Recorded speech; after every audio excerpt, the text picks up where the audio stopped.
राप्ती नगर कमिटीका कमरेडहरू पार्टीको केन्द्रीय नीति अनुरूप विभिन्न सङ्घीय सरकारमा, प्रदेश सरकारमा र स्थानीय सरकारमा, जिल्ला प्रशासन कार्यालयमा चाहिँ ज्ञापन पत्र बुझाउने क्रममा आज हामी देशको 753वटा पालिकामा ज्ञापन पत्र बुझाइरहँदा हामी राप्ती नगरपालिकामा पनि एकीकृत समाजवादी राप्ती नगर कमिटीले ज्ञापन पत्र बुझाउन आएका छौँ। यस ज्ञापन पत्र कार्यक्रमको अध्यक्षता गरिदिनु हुनका निमित्त नगर कमिटी अध्यक्ष कमरेड आरके पण्डितलाई हार्दिक अनुरोध गर्दछु।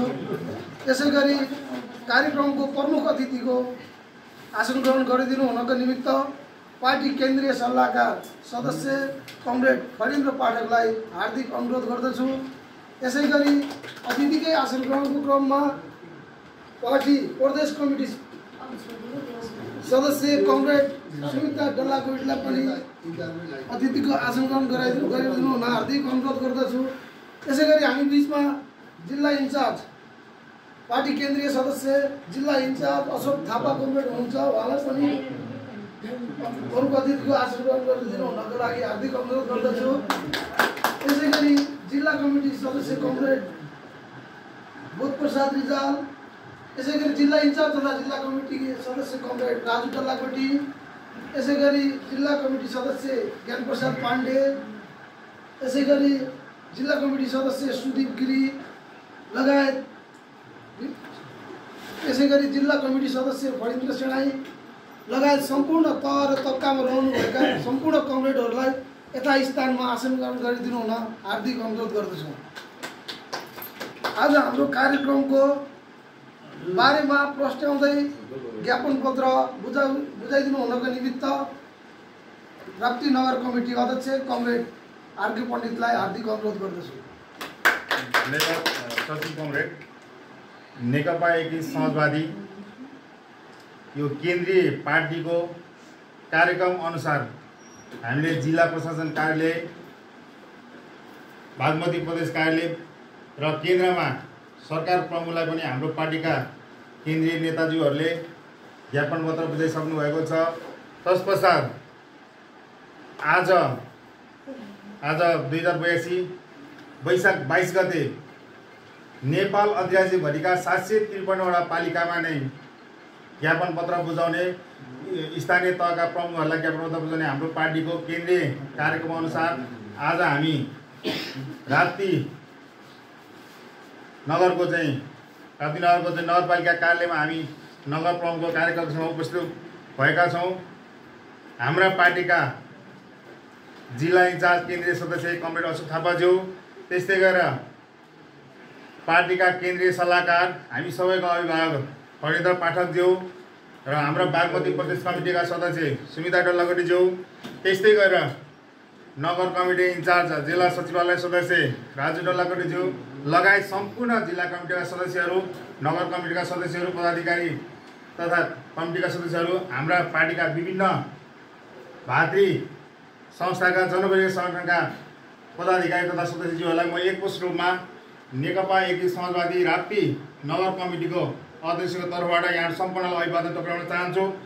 र आज हाम्रो पार्टीको केन्द्रीय कार्यक्रम अन्तर्गत हामी यहाँ मैले अघि नै भने नगर प्रमुखको हामी कार्यक्रममा छौँ। हामीले एउटा मागपत्र पेश गर्न लागिरहेका छौँ र यो मागपत्रलाई मैले पढ्ने यहाँसँग अनुमति माग्दछु। श्री नगर प्रमुखज्यू, राप्ती नगरपालिका कार्यालय चितवन विषय मागपत्र पेश गरिएको बारे राजनीतिक हिसाबले हामी लोकतान्त्रिक गणतन्त्रमा पुगिसकेका छौँ, तर मुलुकको आर्थिक जीवन र प्रणालीको हिसाबले पुरानै बाटो पछ्याइरहेका छौँ। यसबाट मुलुकले धेरै कुरा गुमाएको छ। यस अवस्थालाई फेर्नै पर्छ र यी मागहरूलाई लिएर हाम्रो पार्टीले सुशासन, रोजगारी, समाजवादको तयारी भन्ने नाराका साथ चैत्र 1 गतेदेखि आन्दोलनको कार्यक्रम घोषणा गरेको छ। प्रथम चरणको आन्दोलन अन्तर्गत आज देशका सबै स्थानीय तह राप्ती नगरपालिकामा मागपत्र पेश गरेका छौँ। नम्बर 1, अहिले सरकारी, प्रशासनिक, न्यायिक र राजनीतिक क्षेत्रमा भइरहेको भ्रष्टाचार नै सुशासनको सबैभन्दा ठुलो अवरोध बनेको छ। यसलाई निरुत्साहित गर्न माग गर्दछौँ। नम्बर 2, संविधानमा हामीले महिला, दलित, अशक्त, अल्पसङ्ख्यक, सीमान्तकृत, अपाङ्गता भएका र बालबालिकाहरूको हक अधिकारहरू सुनिश्चित गरेका छौँ र संविधानले तिनको प्रभावकारी कार्यान्वयन गर्दै समुन्नत, सभ्य र समृद्ध तथा समाजवादी समाजको परिकल्पना गरेको छ। यसलाई पनि राप्तीमा व्यवहारमा कार्यान्वयन गरियोस्। नम्बर 3, कृषकहरूको कृषि फर्म दर्ता गरी लगातार 16 वर्षभन्दा माथि पेसा सञ्चालन गरी राज्यलाई कर तिरेका कृषकहरूलाई राप्तीमा पनि पेन्सनको व्यवस्था गरियोस्। नम्बर 4, राप्तीमा कृषकले उत्पादन गरेका दूध लगायत बाली वस्तुहरू सम्पूर्ण खर्च कटाएर 30% बचत हुने गरी मूल्य तोकियोस्। आन्तरिक तथा विश्वभरिका पर्यटकहरूलाई आकर्षण राप्तीमा पनि गुरुयोजना निर्माण गरी कार्यान्वयन गरियोस्। योभन्दा अगाडि पर्याकोट, भैँसामाडी ताल, यो विभिन्न कुराहरू चाहिँ आएको थियो र त्यस्तै गरेर राप्तीको पहाडी भूभाग क्षेत्रबाट जडीबुटी, फलफुल, तरकारी, कफी तथा माउरी पालनको पकेट क्षेत्र घोषणा गरियोस् र राप्तीको कृषि उत्पादनमा वृद्धि गर्नको लागि प्राकृतिक नदी, ताल, तलैया, मुहान, जलाधार क्षेत्रको संरक्षण गर्दै भूमिगत जल सिँचाइको दिगो व्यवस्थापन गरी 12 महिना सिँचाइ गर्ने व्यवस्था मिलाइयोस्। कृषि पेसालाई सुरक्षित र कृषकले उत्पादन गरेका वस्तुहरूको पालिकाले उचित मूल्याङ्कन गरी खरिद गर्ने नीति निर्माण गर्न माग गर्दछौँ। त्यस्तै गरी सबै किसानलाई सुलभ मूल्यमा बिउ, बिजन, मल तथा विद्युत व्यवस्था गर्न माग गर्दछौँ। कृषि उत्पादन र विकासको लागि वैज्ञानिक कृषि प्रणालीको व्यवस्था गर्न माग गर्दछौँ। हाल रहेको शैक्षिक नीतिलाई खारेज गरी वैज्ञानिक शिक्षा प्रणाली लागू गर्न माग गर्दछौँ। सबै सरकारी कार्यालयहरूमा बिचौलियाहरूको अन्त गरी सुशासन कायम गर्न माग गर्दछौँ। पालिकाभित्रका सरकारी कार्यालयहरूमा राखेका नागरिक बडापत्र अचरस्थ कार्यान्वयन गरियोस्। नेपाल सरकारको सूचित गरेका र पालिकाका तहका विपन्न सिफारिस भई आएका नागरिकहरूलाई बिना भेदभाव सरल सेवा उपलब्ध गराउन माग गर्दछौँ। सबै अस्पतालहरूमा स्वास्थ्य बिमा लागू गर्न माग गर्दै बीमित व्यक्तिले डाक्टरको सल्लाह अनुसार सम्पूर्ण सेवा सोही अस्पतालबाट सर्वसुलभ प्राप्त हुने गरी व्यवस्था मिलाउन माग गर्दछौँ। मानव स्वास्थ्य बिमा र पशु बिमा गरेको मितिदेखि नै बिमा लागू हुने गरी नीतिको व्यवस्था मिलाउन माग गर्दै बीमितले बिमाको रकम सर्वसुलभ तरिकाले तुरन्त भुक्तानी पाउने व्यवस्था मिलाउन माग गर्दछौँ। राप्तीको मुख्य मार्ग र राष्ट्रको वैकल्पिक मार्गको रूपमा निर्माणाधीन अवस्था रहेको भण्डारा मलेखु सडक तुरन्त निर्माण सम्पन्न गर्न माग गर्दछौँ। श्रम ऐनको कार्यान्वयन गरियोस्। योगदानमा आधारित सामाजिक सुरक्षा कार्यान्वयन गरियोस्। भूमिहीन सुकुम्बासी एवं भूमिहीन दलितका समस्या तत्काल समाधान गर्न माग गर्दछौँ। वन ऐनमा उल्लेखित वन्यजन्तु पालना गर्न माग गर्दै ऐन व्यावसायिकरणको सरल व्यवस्था गरियोस् र ज्यालादारी र निःशोध शिक्षक कर्मचारीहरूको माग सम्बोधन गरियोस्। अन्तमा मैले यहाँ सबैलाई सम्पूर्ण धन्यवाद। यहाँहरूको चाहिँ अनुसार मैले अनुमतिमा मागपत्र वाचन गरेर भ्याएँ र अन्त मैले के भन्न चाहन्छु भने अहिले भर्खर पत्रकारज्यूहरूले पनि मेयर नगर प्रमुख समक्ष 2-4 क्वेसनहरू राख्नुभएको थियो। हाम्रो नगरपालिका 753वटा पालिका मध्ये राप्ती नगरपालिकामा अहिले यो लगभग यो आर्थिक वर्ष सकिन लाग्दाखेरि 65% पनि हाम्रो बजेट खर्च भएको छैन। 7-8 महिनादेखि ज्यादादारी कर्मचारीहरूले तलब पाएको छैन। 1 वर्ष अगाडिका योजना भुक्तानी भएका योजनाहरूको भुक्तानी पाएको छैन। व्यापक समस्या अहिले 16-17 लगभग 1 महिना शिक्षकहरूको आन्दोलनले कारणले गर्दा अलि ढिला भयो। लगभग चाहिँ वैशाख महिनाको नै आज 22 गते भयो। विद्यालयमा किताबको पैसाहरू गएको छैन र समग्रमा मैले के भन्न चाहेँ भने हाम्रो पार्टीको यो मैले मागपत्र पेश गरेँ। हाम्रो माग भनेको स्थानीय तहदेखि केन्द्रसम्मको माग हो।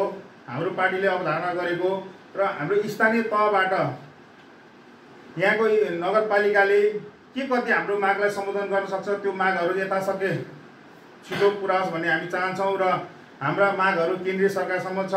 हामीले विभिन्न चरणका माध्यमबाट हामीले सुरुवात गरिरहेका छौँ र गरिरहेका पनि छौँ। यो पहिलो चरणको आन्दोलन सकेपछि हाम्रो फेरि अर्को आन्दोलनको अर्को घोषणा हुन्छ।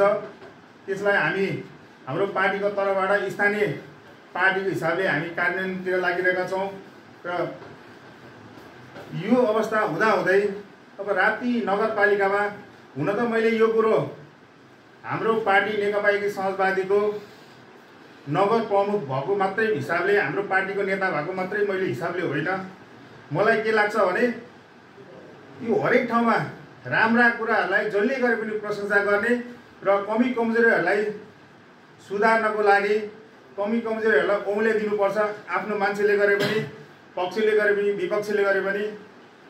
र नगर प्रमुखबाट भएको चुनाव जितेर आइसकेपछि पहिलो बैठकमा उहाँले के घोषणा गर्नुभएको थियो नि, राप्तीको सम्पूर्ण जनतालाई निःशुल्क स्वास्थ्य बिमा, यो राम्रो कुरा हो। यो स्वास्थ्य बिमाले सबै धनी होस्, गरिब होस्, सक्ने होस्, नसक्ने होस्, यहाँ हामीले राज्यलाई, हामीले यो नगरपालिकालाई हामीले जति सक्छौँ आफ्नो तर्फबाट सबैले कर बुझाएका छौँ।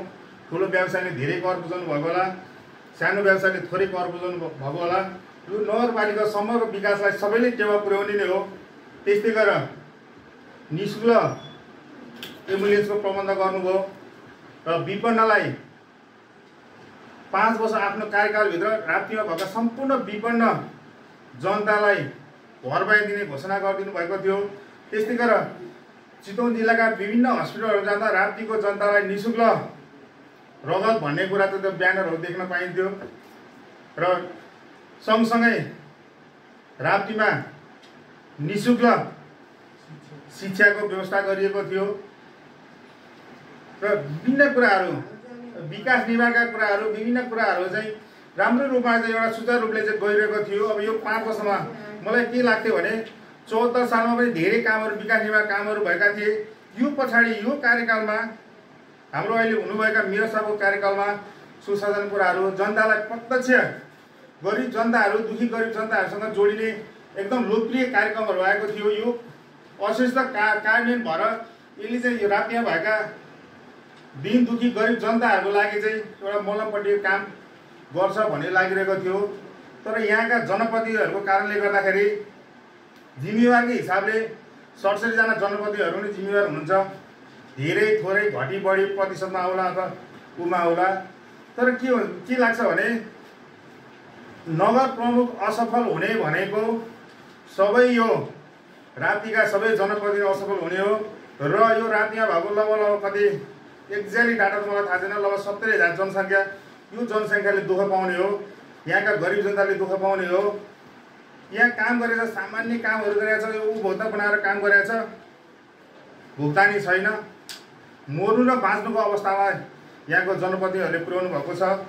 र उहाँहरूलाई पनि म के भन्न चाहन्छु भने मैले आज पार्टीको प्रमुखको हिसाबले नगर प्रमुखलाई विभिन्न मागहरू, हाम्रो पार्टीका मागहरू मैले पुरा गर्न एउटा पार्टीको प्रमुखको हिसाबले भनेको छैन कि मैले सम्पूर्ण जनप्रतिनिधिलाई के भन्छु भने तपाईहरू मिलेर काम गर्नुभयो भने त्यो काम गरेका राम्रा कामहरूका जसका भागीदार तपाईहरू सबै हुन सक्नुहुन्छ, सबै हुने नै हो।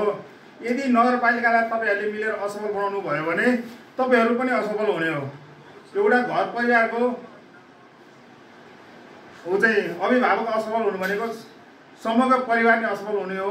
र त्यही भएर आज मैले के आग्रह गर्छु, यहाँहरूमा के आग्रह गर्छु भने सम्पूर्ण जनप्रतिनिधिहरू, कार्यपालिका सदस्य 67 जना जनप्रतिनिधिहरू तपाईहरू सब मिलेर राप्तीलाई समुन्नत राप्तीवासीको भविष्यमाथि खेलवाड नगर्नको लागि र नगर प्रमुखसँगै मिलेर प्रमुख, उपप्रमुख र आउने यहाँ प्रशासनिक अधिकारीसँग मिलेर तपाईहरूले राप्तीको जनताको सेवाको लागि, राप्तीको विकासको लागि र राप्तीका सम्पूर्ण राप्तीको एउटा मुहार फेर्नको लागि नेपाल अधिराज्य राप्ती चितवन जिल्लाको राप्ती नगरपालिका यस्तो छ भन्ने बनाउनको लागि तपाईहरू सबैले सहयोग गरेर तपाईहरू सबैले चाहिँ यो राप्ती नगरपालिका बिगार्ने होइन बनाउनतिर लाग्ने भन्ने आग्रह गर्दै र आज हाम्रो पार्टीको यस ज्ञापन पत्र कार्यक्रम